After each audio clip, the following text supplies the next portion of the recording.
Hello everyone, welcome back to my YouTube channel unfold learning. और आज मैं लेकर आई हूँ आपके लिए ICSE concise mathematics class 9 from Selina publication का सोल्यूशन वीडियो, जिसकी यूनिट 1 प्योर अरिथमेटिक का chapter 1 rational and irrational number की एक्सरसाइज 1A आज हम स्टार्ट करेंगे। और एक्सरसाइज स्टार्ट करने के पहले अगर आपको इसका कंटेंट थोड़ा सा भी पसंद आता है तो प्लीज़ लाइक ज़रूर कीजिएगा और सपोर्ट करने के लिए सब्सक्राइब भी कीजिएगा और अपने फ्रेंड्स लोगों के साथ शेयर भी कीजिएगा ताकि मैं आगे वीडियो बना पाऊँ और आप मुझे ऐसे ही सपोर्ट करते रहिएगा।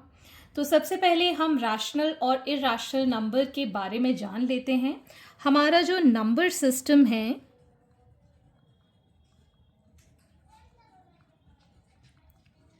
This is divided into 2। ये दो पार्ट में डिवाइडेड है। पहला होता है रियल नंबर। रियल नंबर्स कोई भी नंबर्स हो सकते हैं, ठीक है। जैसे कि अगर हम √4 लिखते हैं तो ये आ जाता है 2, ठीक है। तो अंडर रूट में या किसी भी कैलकुलेशन में ये जो वैल्यू है ये सॉल्व हो पा रही है, ठीक है ना। दूसरा है हमारे पास इमेजिनरी। इमेजिनरी नंबर्स वो नंबर्स होते हैं जो नेगेटिव रूट में होते हैं, क्योंकि यहाँ पर नेगेटिव का रूट हम नहीं निकाल सकते, इसलिए ये सारे नंबर्स इमेजिनरी नंबर्स कहलाते हैं। ये डिटेल चैप्टर आप क्लास 11th में पढ़ेंगे by the name complex number, ठीक है। तो इसको हम यहीं पर छोड़ देते हैं। आते हैं वापस से रियल नंबर्स पे। रियल नंबर्स को हम कैपिटल R से डिनोट करते हैं और फर्दर इसको हम दो पार्ट्स में डिवाइड कर सकते हैं। पहला आता है रैशनल नंबर्स। रैशनल नंबर्स वो नंबर्स होते हैं जो कि हम P/Q के फॉर्म में लिखते हैं और जिसमें डिनोमिनेटर जो है वो कभी भी ज़ीरो नहीं होता है। इसका ये जो डिनोमिनेटर है वो कभी भी ज़ीरो नहीं होता है और इसको हम कैपिटल Q से रिप्रेजेंट करते हैं। दूसरा है इरैशनल नंबर। इरैशनल नंबर्स को हम Q* से डिनोट करते हैं। ये वो नंबर्स होते हैं जिसको हम रूट में सॉल्व तो करते हैं लेकिन इनका रूट एग्जैक्टली फाइंड नहीं कर पाते। इसको हम लॉन्ग डिवीजन मेथड से सॉल्व करते हैं, जैसे कि √5 हो गया, √3 हो गया, ठीक है। नेगेटिव ऑफ √8 अगर हम निकालें तो ये भी एक तरीके से इरैशनल नंबर है। नेगेटिव ऑफ √15 हम निकालें तो ये भी एक इरैशनल नंबर है। रूट के बाहर अगर नेगेटिव साइन है तो इसको हम सॉल्व कर सकते हैं, लेकिन रूट के अंदर अगर नेगेटिव साइन है तो वो इमेजिनरी नंबर कहलाता है। अब हम वापस आ जाते हैं रैशनल नंबर में। रैशनल नंबर को फर्दर हम कैटेगराइज करते हैं। फर्स्ट कहलाता है इंटीजर्स। इंटीजर्स को हम I से रिप्रेजेंट करते हैं या फिर कैपिटल Z से रिप्रेजेंट करते हैं। ये नंबर आपके नेगेटिव से स्टार्ट होते हैं, जैसे कि -3, -2, -1, 0, 1, 2 and so on. So positive, negative और 0 ये सब कहलाते हैं आपके इंटीजर्स।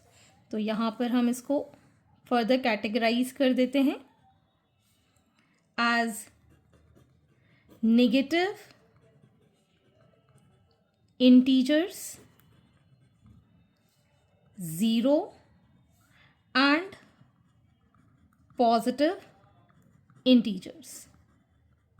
ओके, तो ये जो नेगेटिव इंटीजर्स है वो सारे नेगेटिव नंबर्स हैं, जैसे कि हम नेगेटिव से लेकर आए -4, -3, -2, -1, 0 एज हमें पता ही है 0, positive number 1, 2, 3 and so on till infinity. और पॉजिटिव नंबर को ही हम नेचुरल नंबर के नाम से जानते हैं।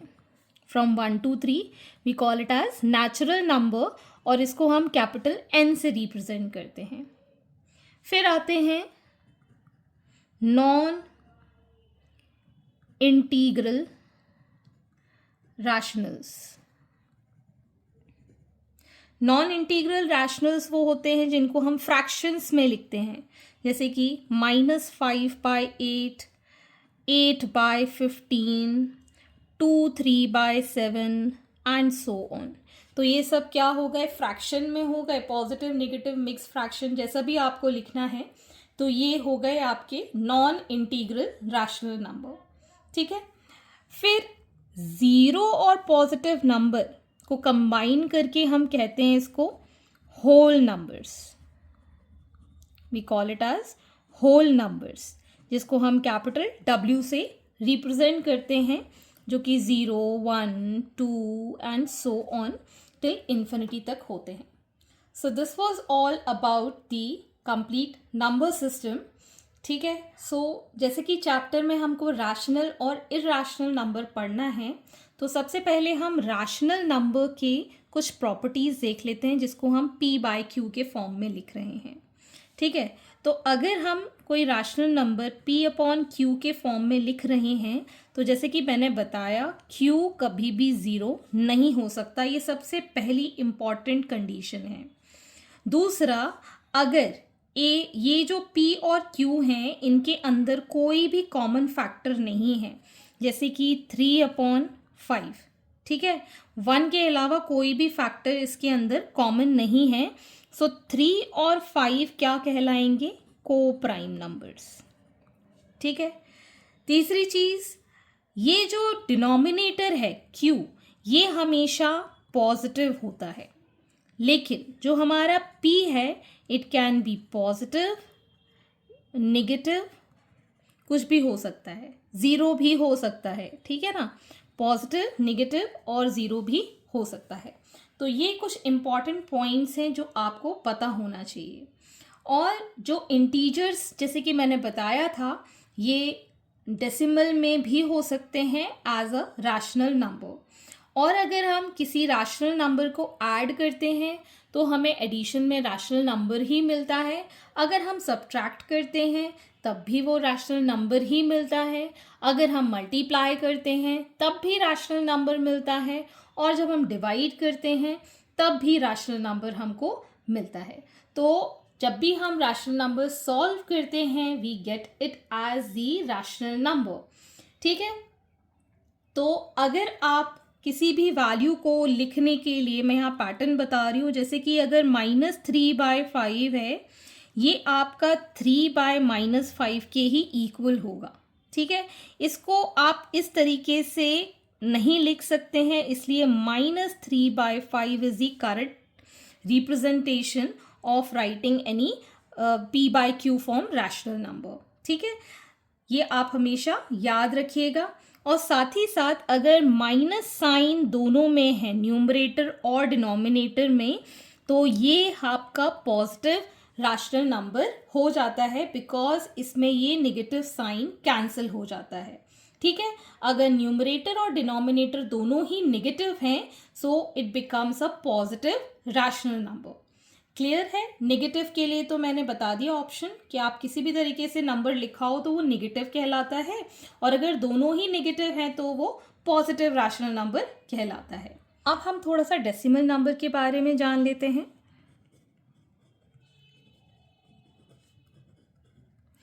डेसिमल नंबर्स एक्चुअल में फ्रैक्शन का ही एक पार्ट है, जो कि हम कुछ डिवीजन के बाद नंबर फाइंड करते हैं।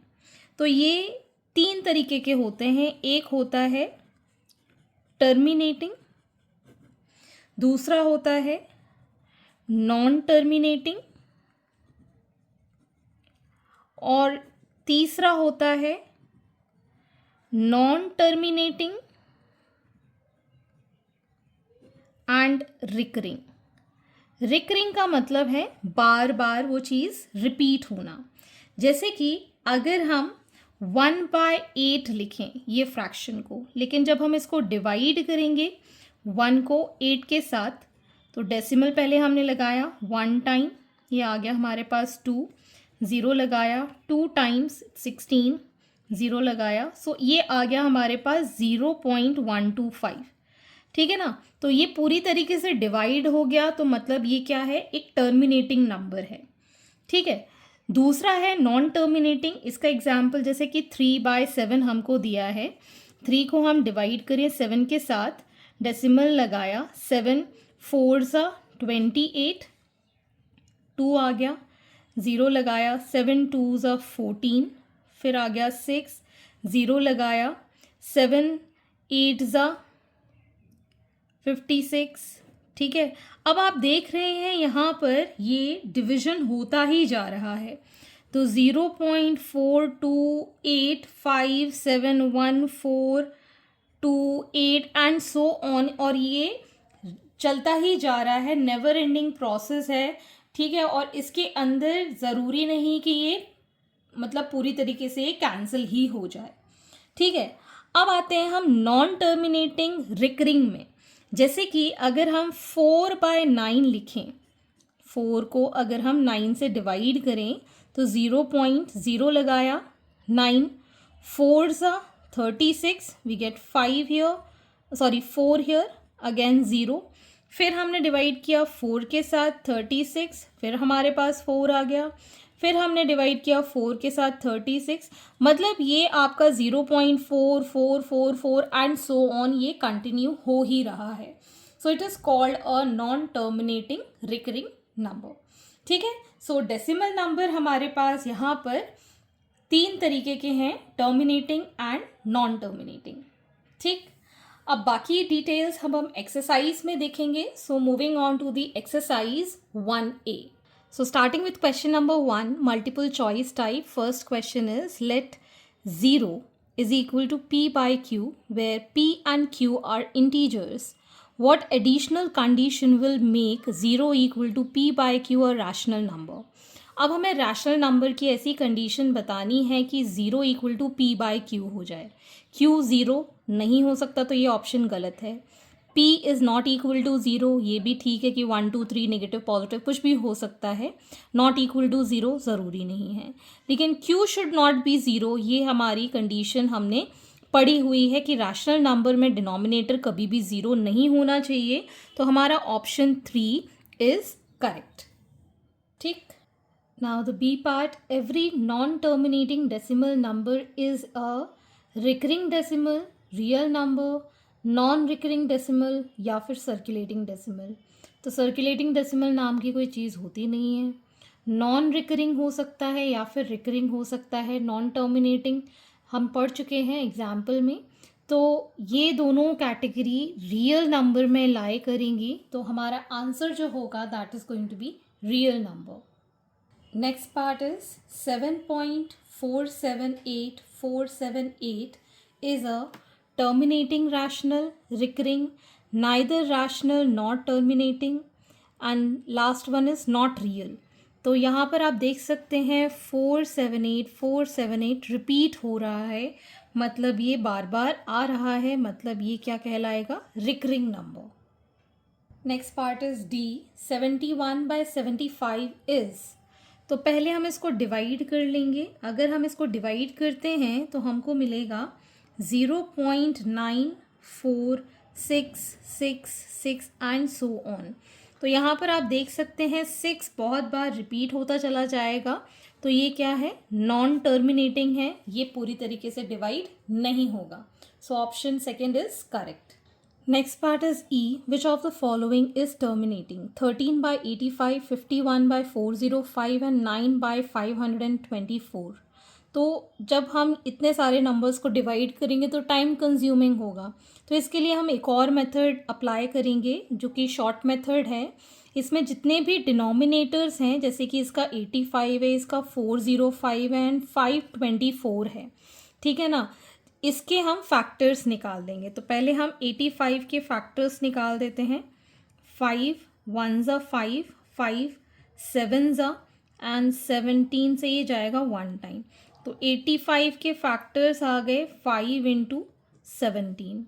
अब हम 405 के भी फैक्टर्स निकाल देंगे। 5 8 5 1 3 2 3 7 3 9 3 3 3 1। तो मतलब हमारे पास 405 के फैक्टर्स हैं 5 इंटू 3⁴, ठीक है। और हम 524 के भी फैक्टर्स निकाल देंगे। 2 2 ज़ा 4, 2 6 ज़ा 12, 2 2 ज़ा 2 1 ज़ा 2 3 ज़ा 2 1 ज़ा, इसके फैक्टर्स नहीं होंगे क्योंकि ये प्राइम नंबर है। सो 524 को हम लिखेंगे 131 इंटू 2⁴।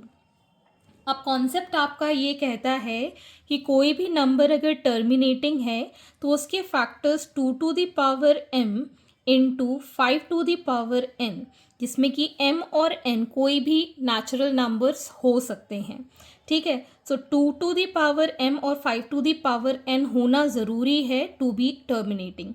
तो यहाँ पर आप देख सकते हैं 5 की पावर तो 1 है लेकिन 2 की पावर में कुछ भी नहीं है, तो ये टर्मिनेटिंग है, ठीक है। सेम यहाँ पर और यहाँ पर भी आप देख सकते हैं। तो which of the following is terminating? It's none, कोई भी टर्मिनेटिंग नंबर नहीं है, तो ये आप डायरेक्टली लगा सकते हैं नन ऑफ दीज में। वही क्वेश्चन आप प्रीवियस वाले डी पार्ट में कर सकते हैं। 75 की अगर हम फैक्टर्स करते हैं 5 1 ज़ा 5, 5 5 ज़ा 5 3 ज़ा, तो हमारे पास 75 के फैक्टर्स क्या आ गए? 5 की पावर 2 इंटू 3। तो यहाँ पर 5 की तो पावर है लेकिन 2 की पावर में कुछ भी नंबर नहीं है, इसलिए ये क्या कहलाएगा? Non terminating number. Question number 2. Are the following statements true or false? Give reason for your answer. Every whole number is a natural number. Whole numbers क्या होते हैं? 0, 1, 2, 3 and so on. और natural numbers start होते हैं 1, 2, 3 से, ठीक है ना। तो ये जो 0 है ये नेचुरल नंबर नहीं है, मतलब ये स्टेटमेंट क्या हो गया? फॉल्स हो गया। Every whole number is a rational number, ठीक है। होल नंबर ये हमने देख लिए हैं। रैशनल नंबर कौन से होते हैं? जो P/Q के फॉर्म में हम लिखते हैं। तो क्या हम 2 को P/Q के फॉर्म में लिख सकते हैं? हाँ, 2/1 लिख सकते हैं, 3/1 लिख सकते हैं। तो डिनोमिनेटर में अगर कोई नंबर नहीं है और इसको रैशनल नंबर में रिप्रेजेंट करना है तो हम डिनोमिनेटर में 1 लगा देंगे, तो ये क्या हो जाएगा? रैशनल नंबर, मतलब ये ट्रू है। Every integer is a rational number. Integer क्या होते हैं? -3, -2, -1, 0, 1, 2 and so on negative and positive side. तो क्या ये रैशनल नंबर हो सकते हैं? येस, इनको भी हम डिनोमिनेटर में 1 लिख दें तो सब क्या हो जाएंगे? रैशनल नंबर P/Q के फॉर्म में, तो ये हो गया हमारे पास true. Every rational number is a whole number. क्या सारे रैशनल नंबर होल नंबर हो सकते हैं? नहीं हो सकते, बिकॉज रैशनल नंबर हम फ्रैक्शन में लिखते हैं, जैसे 2/5 है ना, -5/7 है, जो कि P/Q के फॉर्म में होगा, वही रैशनल नंबर होगा। तो सारे के सारे रैशनल नंबर होल नंबर नहीं हो सकते, इसलिए the statement is false. Question number 3. Arrange -5/9 and 7/12, -2/3 and 11/18 in the ascending order of their magnitude. Also find the difference between the largest and the smallest of these rational numbers. Express this difference as a decimal fraction correct to 1 decimal place. तो सबसे पहले हमको इनको ascending order में, मतलब छोटे से बड़ी वैल्यू में अरेंज करना है। सो -5/9, 7/12, -2/3 एंड 11/18, ठीक है। ये जूनियर क्लासेस में भी हम कर चुके हैं। तो पहले हम एलसीएम लेंगे डिनोमिनेटर्स का 9, 12, 3 एंड 18 का, ठीक है। इनका हम एलसीएम निकालेंगे। तो मैं यहाँ सॉल्व कर देती हूँ। 9, 12, 3 एंड 18। सो 3 3 ज़ा 9, 3 4 ज़ा 12, 3 1 ज़ा, 3 6 ज़ा 18, 3 से फिर कर देंगे 1 ज़ा, 4 ज़ा, 1 ज़ा, 2 ज़ा, 2 2 ज़ा। तो हमारे पास अब एलसीएम आ गया है इसका 3 into 3 into 2 into 2, that is 36, ठीक है। अब हम डिनोमिनेटर में ऐसे नंबर मल्टीप्लाई करेंगे कि ये 36 हो जाए। सो 5/9 में जो डिनोमिनेटर में मल्टीप्लाई करेंगे वही हम न्यूमरेटर में करेंगे। 4 से मल्टीप्लाई न्यूमरेटर और डिनोमिनेटर में। सो -20/18 36, 7 बाय 12, 12 में कितना मल्टीप्लाई करेंगे 36 आ जाए, 3, वही नंबर ऊपर, that is 21 by 36. Next we have 2 by 3, 3 में कितना मल्टीप्लाई करें 12, वही न्यूमरेटर में, सो -24 बाय 36.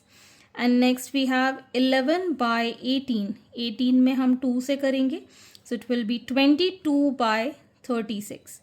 तो अब हमको असेंडिंग ऑर्डर में लिखना है. असेंडिंग में मतलब छोटा, सबसे छोटा वैल्यू, मतलब निगेटिव में जो सबसे बड़ी वैल्यू होती है वो सबसे छोटी वैल्यू होती है.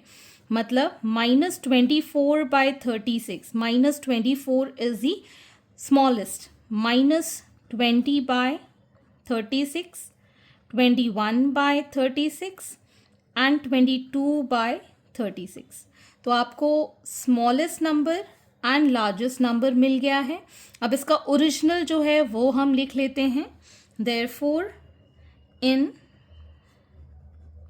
असेंडिंग ऑर्डर क्या लिखेंगे हम नंबर, इसके लिए है -2 बाय 3, इसके लिए है -5 बाय 9, इसके लिए है 7 बाय 12 और इसके लिए है 11 बाय 18. तो ये हो गया इसका असेंडिंग ऑर्डर. ठीक है, अब हमको बताना है difference between the largest and the smallest.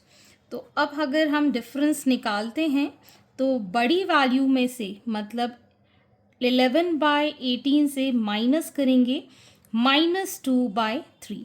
ठीक है, इसका जब हम एलसीएम लेंगे इट विल बी 36. ठीक है, 18 में ये 2 टाइम्स जाएगा, सो 22, माइनस माइनस का हो जाएगा प्लस, ये जाएगा 12 times, so it will become 24. Add किया तो 46 बाय 36. ठीक, क्योंकि ये इम्प्रॉपर फ्रैक्शन है, जब भी न्यूमरेटर ग्रेटर देन डिनोमिनेटर होता है इसको हमको मिक्स फ्रैक्शन में कन्वर्ट करना होगा. उसके लिए पहले हम इसको 2 से कैंसिल कर देते हैं. This is 23 by 18. अब हम इसको डिवाइड करेंगे, so will get 5 by 18 as the fraction. अब सेकेंड पार्ट तो कंप्लीट हो गया. थर्ड पार्ट में express this difference as a decimal fraction to correct 1 decimal place. ये जो डेसिमल फ्रैक्शन आया है इसको हमको डेसिमल में कन्वर्ट करना है, ये फ्रैक्शन को. सो 23 को हम डिवाइड करेंगे 18 के साथ. 18 1 ज़ा 18, इसको माइनस किया वी गेट 5, डेसिमल लगाया 0, 2 टाइम्स 36, माइनस किया we get 14, so 140, 7 times divide किया वी गेट 126, तो ये आ जाएगा हमारे पास 14.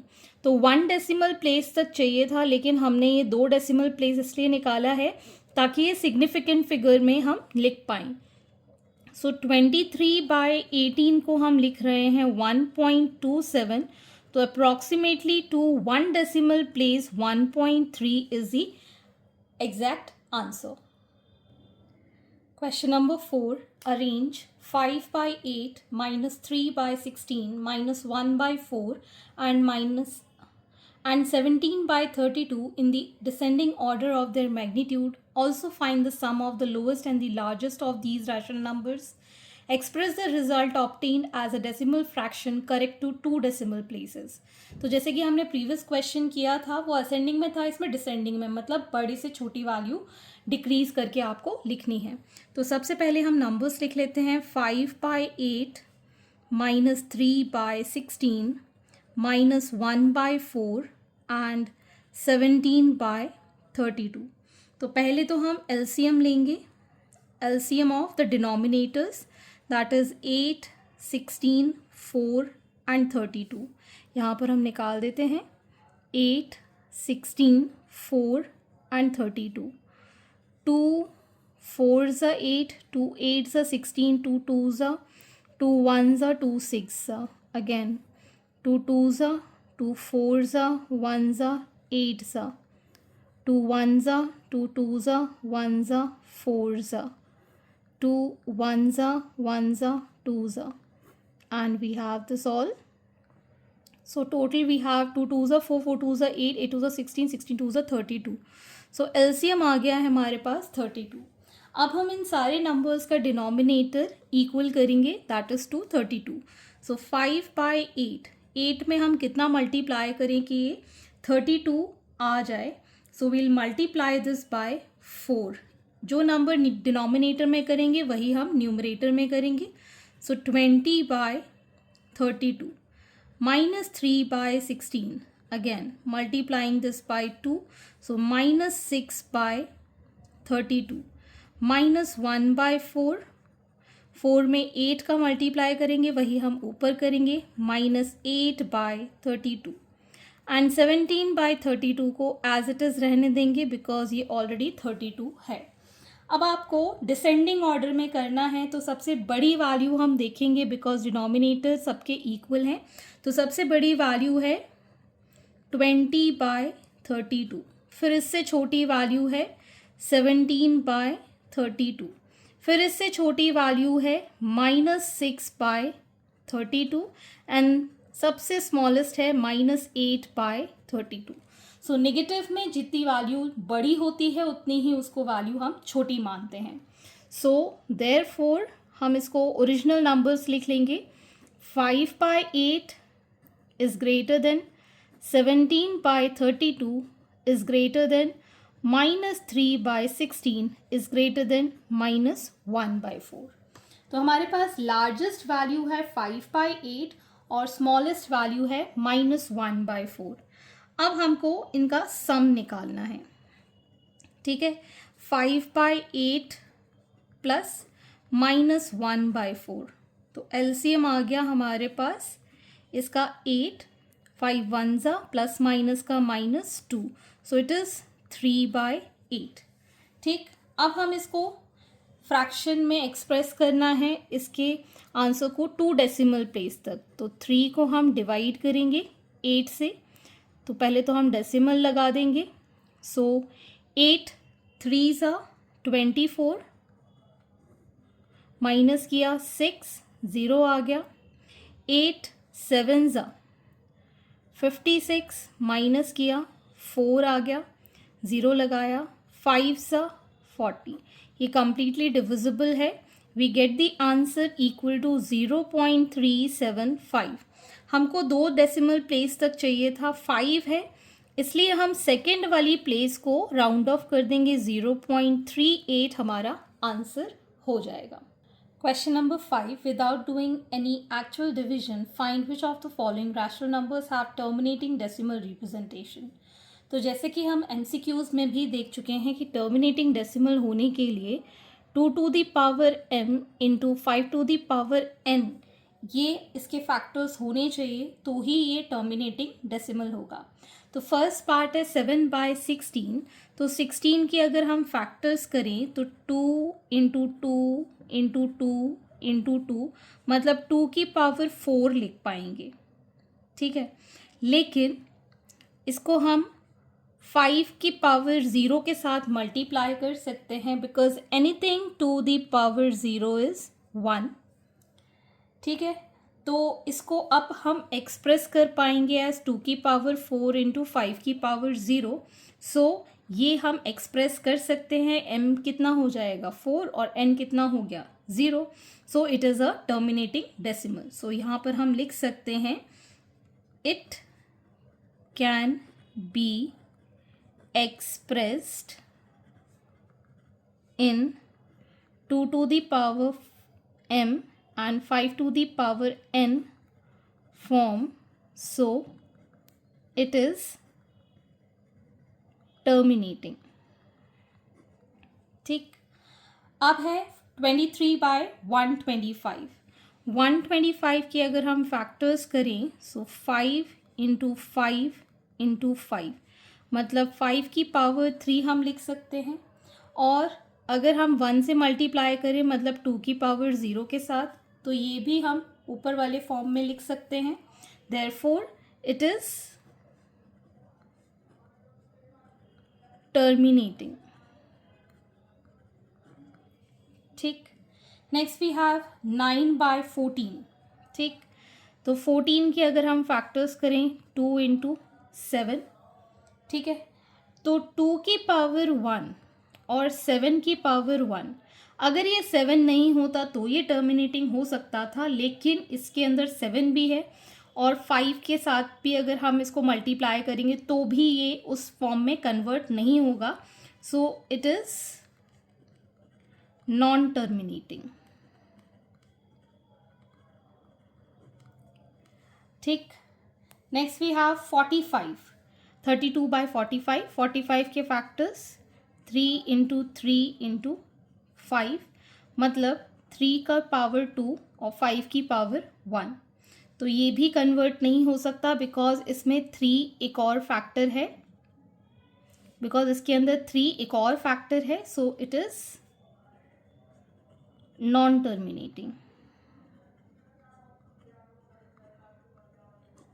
नेक्स्ट वी हैव 43/50, तो अब हम 50 के फैक्टर्स कर लेते हैं। 2 इंटू 5 इंटू 5, 2 की पावर 1 और 5 की पावर 2, तो यही फॉर्म हमको चाहिए था, 2 की पावर m और 5 की power n, so it is terminating. ठीक, तो इस तरीके से आपको ये क्वेश्चंस कंप्लीट करने हैं। आई होप आपको मेरा ये वीडियो ज़रूर पसंद आया होगा। अगर अच्छा लगा हो तो लाइक और शेयर ज़रूर कीजिएगा अपने फ्रेंड्स के साथ, और अगर अभी तक आपने मेरे चैनल को सब्सक्राइब नहीं किया है तो please do subscribe my channel. See you in the next video with new exercise. Thank you for watching.